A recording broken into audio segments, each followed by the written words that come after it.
Hi students, today, today I will teach you chapter 1 of physics, which is motion, class 9th. चलिए तो आज अपने start करते हैं।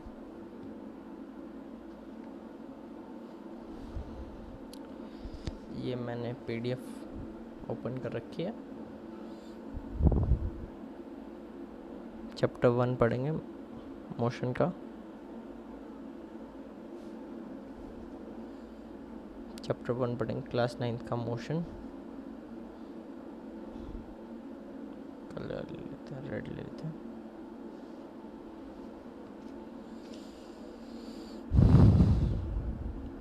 तो मोशन पहले इसके बेसिक्स पढ़ लेते हैं। जो मेन ब्रांच होती है फिज़िक्स की, एक होती है mechanics. It is the branch of physics in which we study about motion of an object. ये फिज़िक्स की वो ब्रांच है जिसमें हम मोशन के बारे में पढ़ते हैं, किसी ऑब्जेक्ट के मोशन के बारे में। मैकेनिक्स के 2 टाइप होते हैं, स्टैटिक और डायनामिक्स।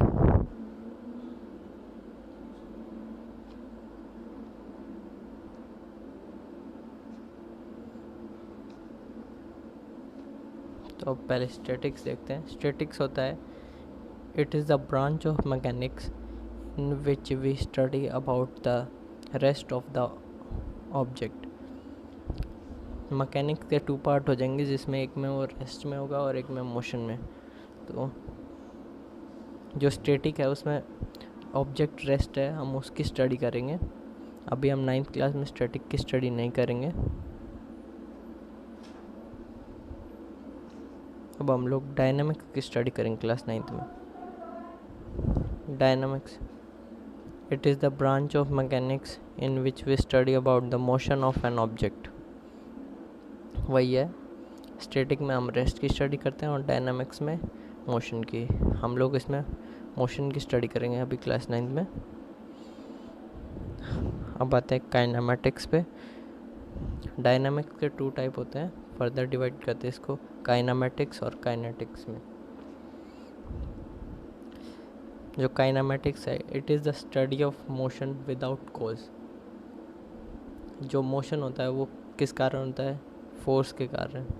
तो हम इसमें फोर्स नहीं पढ़ते काइनेमेटिक्स में। और kinetics, it is the study of motion with cause. मतलब इसमें फोर्स होता है, इसमें हम फोर्स की भी स्टडी करते हैं साथ में, और काइनेमेटिक्स में स्टडी नहीं करते। तो अभी अपने क्लास 9th में काइनेमेटिक्स पढ़ेंगे। इसमें हम फोर्स की स्टडी नहीं करेंगे, इसके साथ सिर्फ मोशन देखेंगे। तो ये पहला नॉर्मल बेसिक्स थे इसके, इंट्रोडक्शन। अब हम चैप्टर स्टार्ट करते हैं।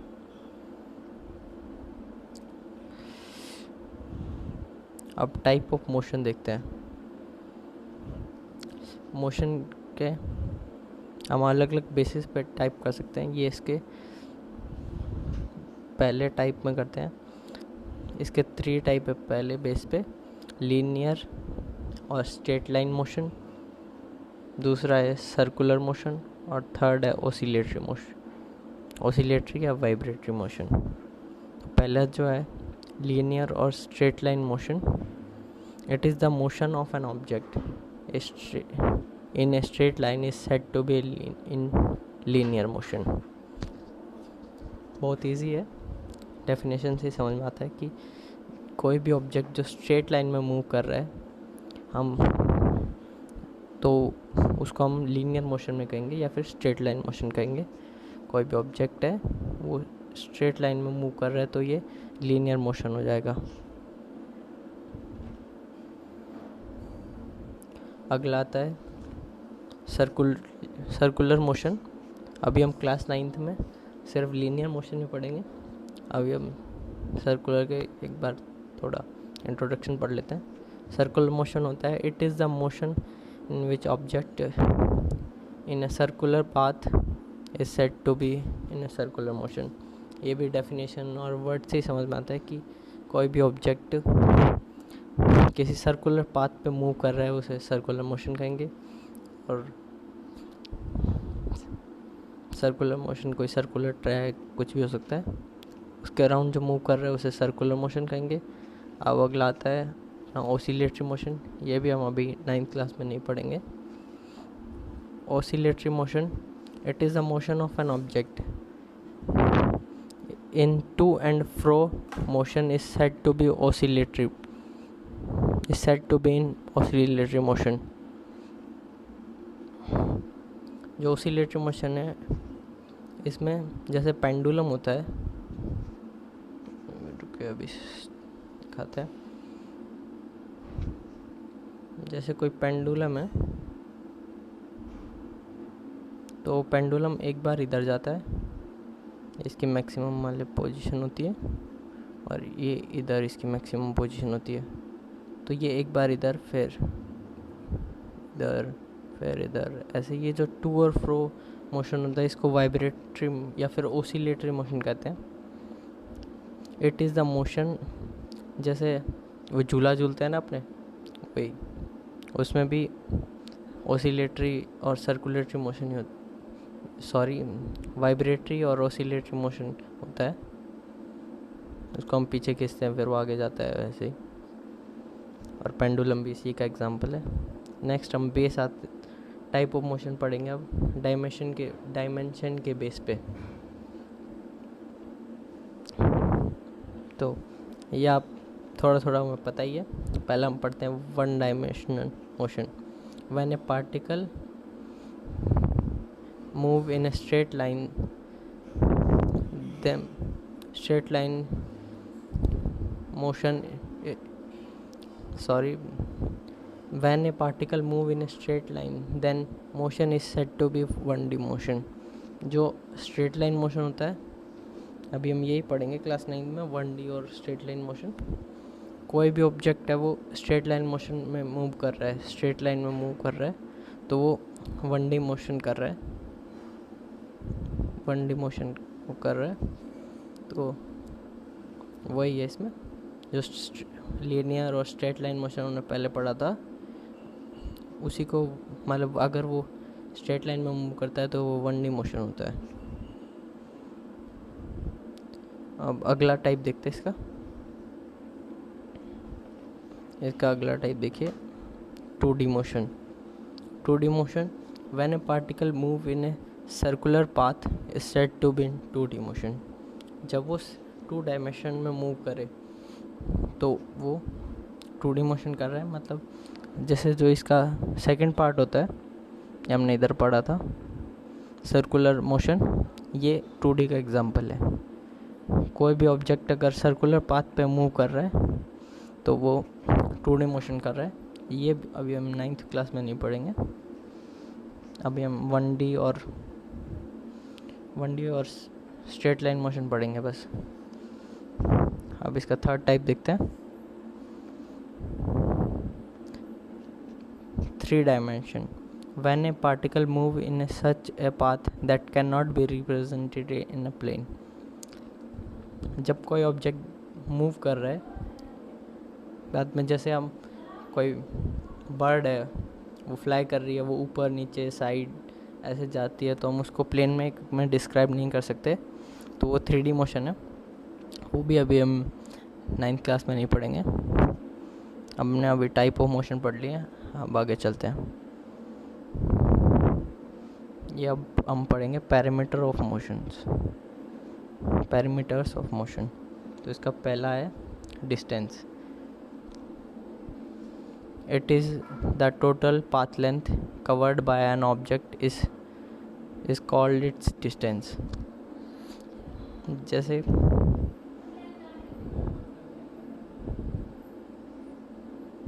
कोई भी ऑब्जेक्ट है वो इधर से मूव कर रहा है इस डायरेक्शन में और वो इधर पहुंच गया है, तो जो ये डिस्टेंस होगा डी मानते हैं, तो ये इसका जो पाथ उसने कवर किया है वो डिस्टेंस होता है।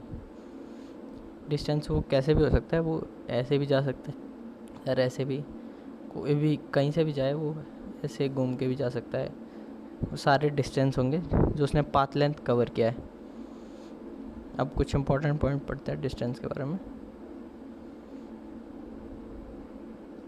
भी पढ़ते हैं। पहला, it is a scalar quantity. जो डिस्टेंस है वो एक स्केलर क्वांटिटी है।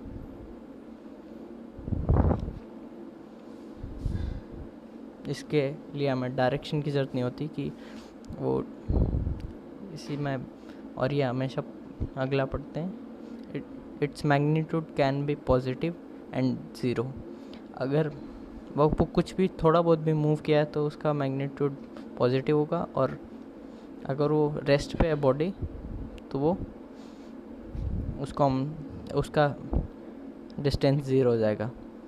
और ये इम्पोर्टेंट पॉइंट है कि distance never be negative, can not be negative, कभी भी नेगेटिव नहीं होगा डिस्टेंस। अगला पढ़ते हैं point, SI unit of distance is metre. आप लोगों को पता है, ये 8 में भी था। SI unit of distance is metre, और इसकी CGS यूनिट सेंटीमीटर होती है। Every time it have multiple value. जैसे अभी हमने एग्जांपल देखते हैं वापस। जैसे ये उसकी पहले पोजीशन थी और अब वो इधर गया है, ये उसकी फाइनल पोजीशन है। तो हर बार मान ले पहले वो स्ट्रेट गया है,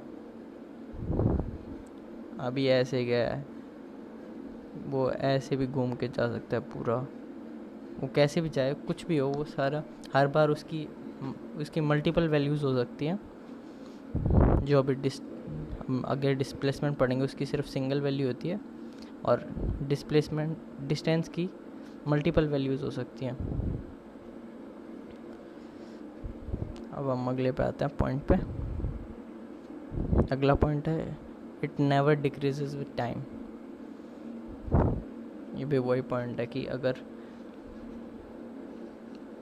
अगर कोई ऑब्जेक्ट जा रहा है तो वो टाइम t1 में उसने अगर डिस्टेंस d1 कवर कर लिया है, तो टाइम t2 हो गया है, तो ये इससे डिक्रीज़ नहीं होगा। अगर वो फिर बाद में रेस्ट में हो जाता है तो भी वो d1 ही रहेगा, d1 से कम नहीं होगा।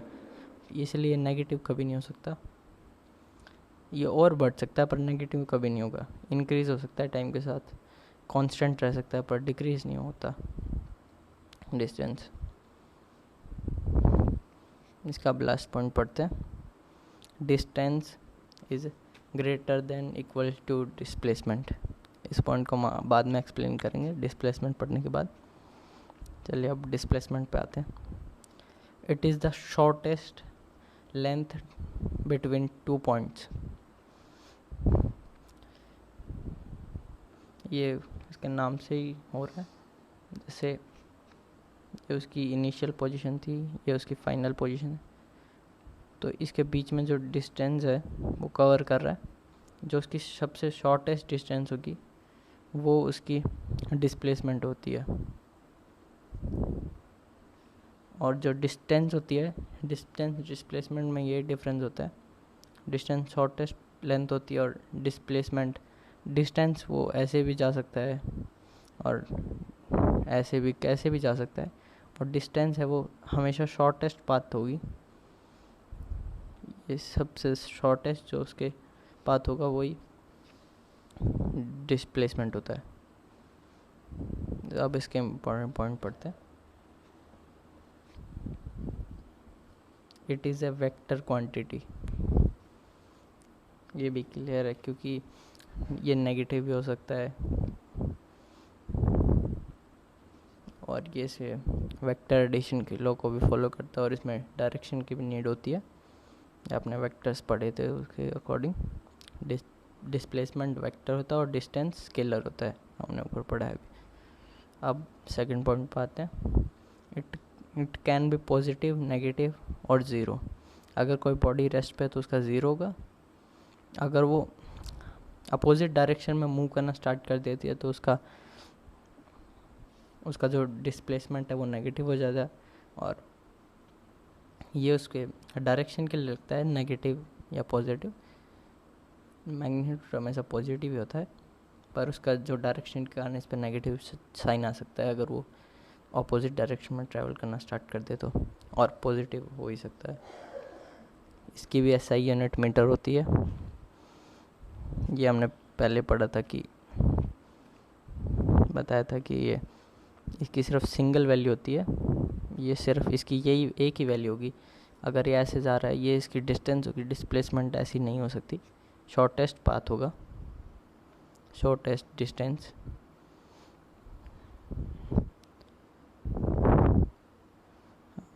इसकी एक सिंगल ही वैल्यू होती है। अगला point, it can be decrease with time. इसका एग्जांपल देखते हैं। ये कोई बॉडी है,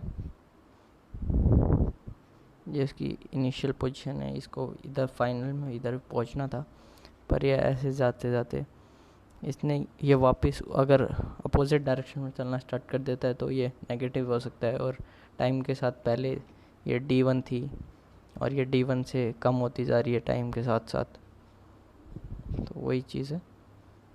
टाइम के साथ ये डिक्रीज़ हो सकता है, और डिस्टेंस कभी भी टाइम के साथ डिक्रीज़ नहीं हो सकता। अगर जैसे डिस्टेंस अगर वो ऐसे चलेगा तो इसको भी काउंट करेंगे और इसको भी, और डिस्टेंस में इसको सब्ट्रैक्ट करेंगे अगर अपोजिट डायरेक्शन में चल रहा है। अगले पॉइंट पे आते हैं। इस पॉइंट का एक्सप्लेन करते हैं। गर्मी हो रही है। ये कोई ऑब्जेक्ट उसकी इनिशियल पोजीशन है और फाइनली वो इधर पहुंचता है, तो इसका जो डिस्प्लेसमेंट है वो इतना हो सकता है। डिस्टेंस भी अगर शॉर्टेस्ट है तो डिस्टेंस भी डिस्प्लेसमेंट के बराबर होगा, इसलिए इक्वल टू आता है। और डिस्टेंस इससे कम हो ही नहीं सकता क्योंकि डिस्प्लेसमेंट है वो शॉर्टेस्ट लेंथ होती है, इसीलिए डिस्प्लेसमेंट हमेशा डिस्टेंस से छोटा होगा, डिस्टेंस बड़ा होगा हमेशा। डिस्टेंस अगर वो ऐसे जा रहा है, ये इसकी डिस्टेंस ये इससे ज़्यादा होगी, इससे छोटी तो लेंथ हो ही नहीं सकती क्योंकि ये शॉर्टेस्ट लेंथ होती है डिस्प्लेसमेंट।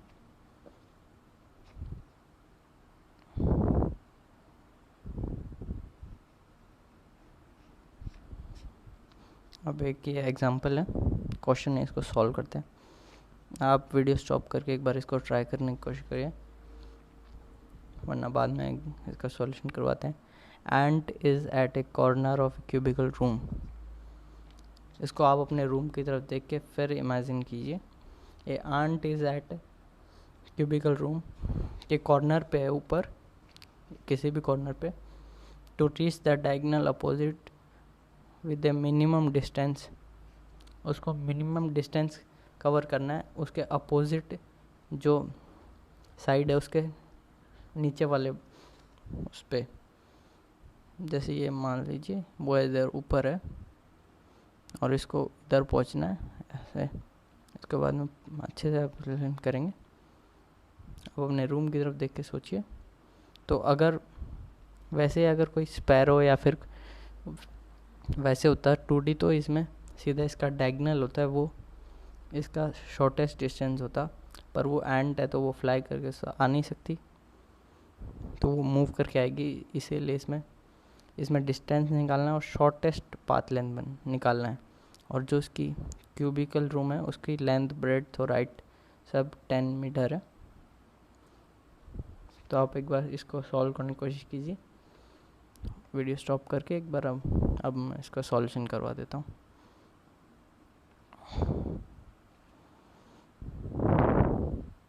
अब इसको हम नेट बना लेते हैं इसका। तो ये जो क्यूबिकल रूम है उसको हमने ओपन कर लिया ऐसे, और वो अभी पॉइंट A पे उसको पॉइंट B पे पहुंचना है। तो उसको ant is at point A and final position will be B। ये ABC एक ट्रायंगल है जिसमें AC है वो 20 मीटर है, क्योंकि ये 10 ये और 10 ये, तो ये 20 मीटर हो जाएगी। और BC है वो 10 मीटर है। तो जो शॉर्टेस्ट लेंथ होगी अभी हम वो निकाल रहे हैं।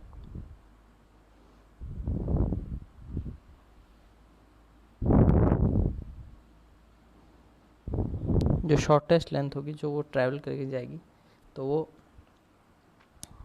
उसको हम निकालेंगे। तो जो ए बी का जो डिस्टेंस होगा वो उसकी शॉर्टेस्ट लेंथ होगी, तो ये पाइथागोरस थ्योरम से निकल जाएगा। 20 स्क्वायर प्लस 10 स्क्वायर, इसका अंडर रूट हो जाएगा और 10√5 मीटर आ जाएगा जो शॉर्टेस्ट डिस्टेंस। अब हम डिस्प्लेसमेंट निकालते हैं कि अगर वो एंट की बजाय कुछ और हो तो कैसे, उसका शॉर्टेस्ट डिस्टेंस भी उस टाइम डिस्प्लेसमेंट होगा, पर एंट है वो फ्लाई नहीं कर सकती इसीलिए। तो अब निकाल लिया इसका जो डायगोनल होगा, तो उसकी जो नीचे वाली लेंथ होगी वो होगी जैसे ये है, तो इसकी जो ये लेंथ होगी वो होगी, ये 10 है और ये भी 10 है, तो ये 10√2 हो जाएगी। जो बी है, ये जो इसका बेस है वो 10√2 हो जाएगा, और ये 3D है, तो ये जो इसकी जो ये साइड है इसका ये निकालना है। ये तो 10 है ही, तो ये इसका बेस और इसके परपेंडिकुलर, इसमें पाइथागोरस थ्योरम से निकल जाएगा।